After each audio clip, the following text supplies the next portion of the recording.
Bismillahirrahmanirrahim. Ngalajengkeun hanca darasan kitab Durratun Nasihin halaman 145 kantun qauluhu ruwiya an Wahbi bin Munabbahin. Ruwiya diriwayatkeun an Wahbi bin Munabbahin katampi ti Wahab bin Munabbah an jaddihi anjeunna nampi ti akina itu Wahab. Jadun teh aya nu sok ngahartosan aki, aya deui nu sok ngahartosan eyang. Eyang teh aki teh ya. Idrisa tegasna ma Idris.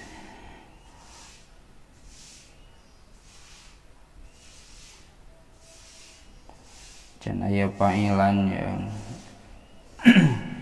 ruwiya diriwayatkeun naon di dinya atuh pailna. Naon an Wahbi bin Munabbahin an jaddihi Idrisa. Qala parantos ngadawuh itu Idris kana lafad wajadtu fi ba'dil kutubi. Wajadtu geus manggihan kuring saur Idris berartinya fi ba'dil kutubi dina sawarehna pirang-pirang kitab.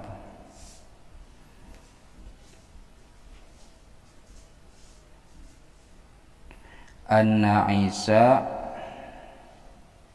saestuna Nabi Isa alaihi sholatu wassalam, alaihi eta muga tetep ka itu Isa as-sholatu ari rahmat wassalamu sareng kasalametan. Qala eta ngadawuh itu Isa li ummihi ka ibuna itu Nabi Isa. Kasaha berarti ka Siti Maryam. Ngadawuh kana lafad inna hadhihi daru panain. Inna hadhihi daru saestuna ieu pirang-pirang tempat dunia. Ari darun mah asalna imah. Maksudna mah tempat dunia ya.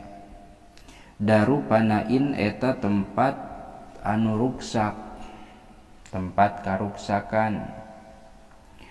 Wadaru zawalin sareng tempat kalengitan.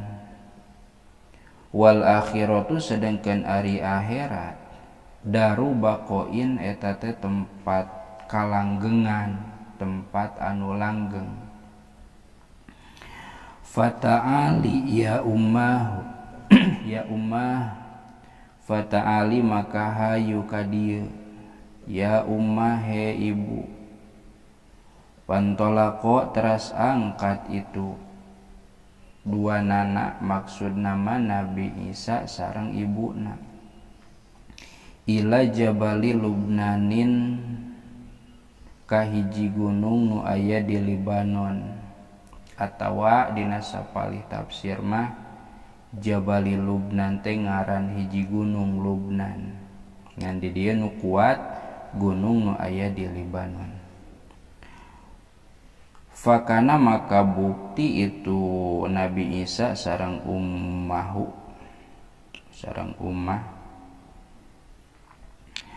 pihi eta tetep di itu gunung, yasumani eta saum itu Nabi Isa sareng ummah, an-naharo dina waktu berang, wayakumani sareng narangtum, maksud nama sarolat itu Nabi Isa sareng ummah, al-laila dina waktu peuting, yakulani bari ngadaharan, ngadalahar itu Nabi Isa sareng ummah, min warokil asjari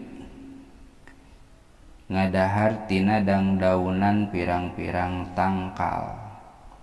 Maksud nama lainnya sholatnya daharnya, Dina waktu peuting teh aya nu dipake salat, aya oge nu dipake dahar gitu maksudna, lain salat bari dahar.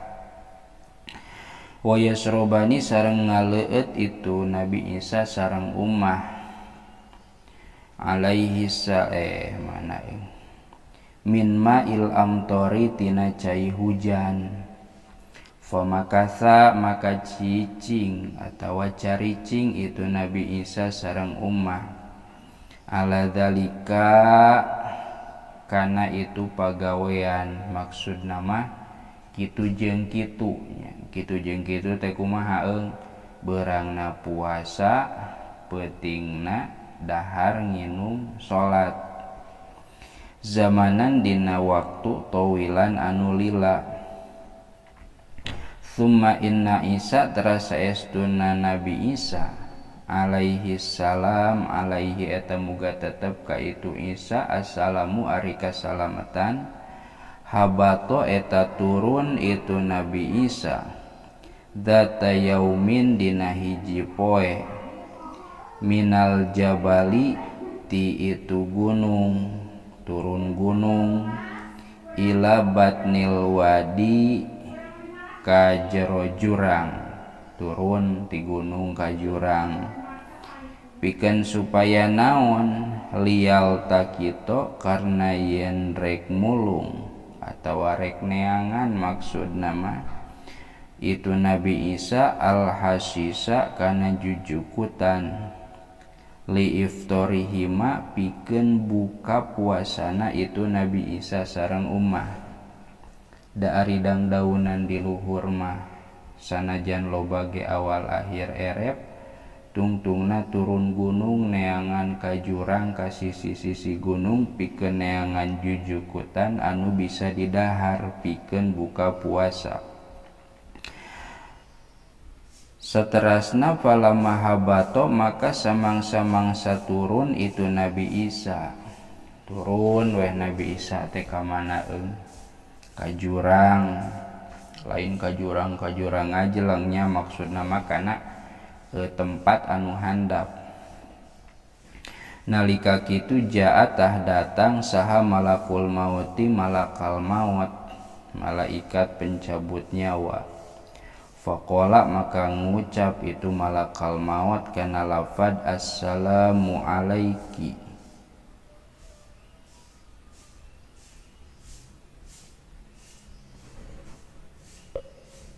Ya Maryam, as-shaimatu al-qaimatu,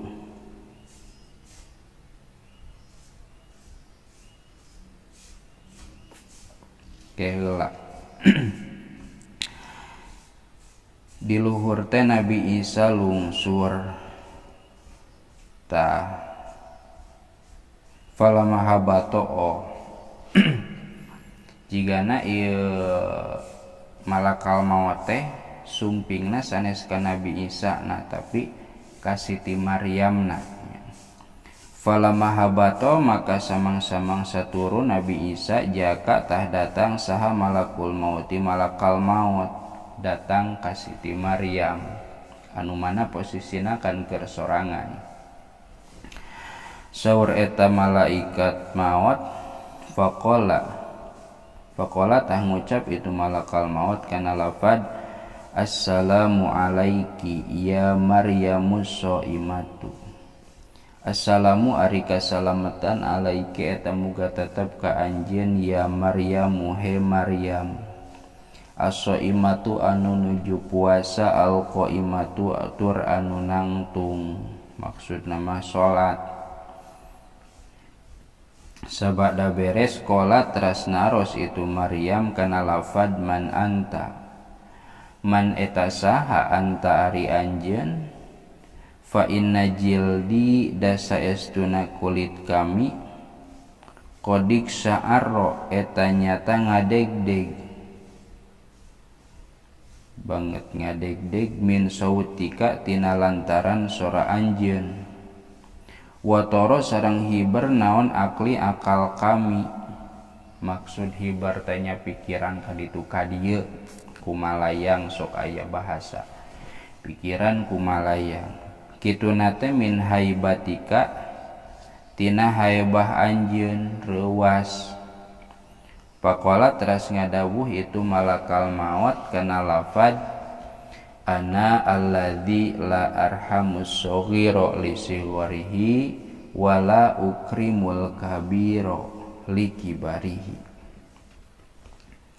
Panjang kenehnya tah jadi simpulkeun heula bahwa dina hiji dinten Nabi Isa nyarios ka Siti Maryam ka ibuna nyarioskeun bahwa dunia teh tempat pana uang neangan tempat anu pi akhirateun pikeun jalan tumeros ka akhirat. Sabada kitu teras angkat ka hiji gunung anu mana di eta gunung teh pada melanana ngan saukur beurangna puasa peutingna dipake dahar nginum jeung salat. Anu mana kadaharanana teh dangdaunan inumanana cai hujan. Dina sababaraha waktu mungkinnya da teu dicaritakeun di dieu, mungkin stokna erep, mungkin dahareun dangdaunan nu aya di pegunungan geus teu memungkinkan. Akhirna Nabi Isa inisiatif lungsur ka handapnya, ka handap gunung, ka jurang di dieu mah bahasana, pikeun neangan jujukutan anu bisa didahar. Nalika Nabi Isa lungsur, Siti Maryam didatangan ku malakal maut. Sabada kitu eta malakal maut ngucap, ya Maryam shaimatu alqaimah jeung satuluyna. Teras Siti Maryam narosah ari anjeun. Tah saur malakal maut, ana alladzi la arhamus shaghira. Tapi itu Islamik teuing nya cekap heula. Wallahu a'lam bishawab.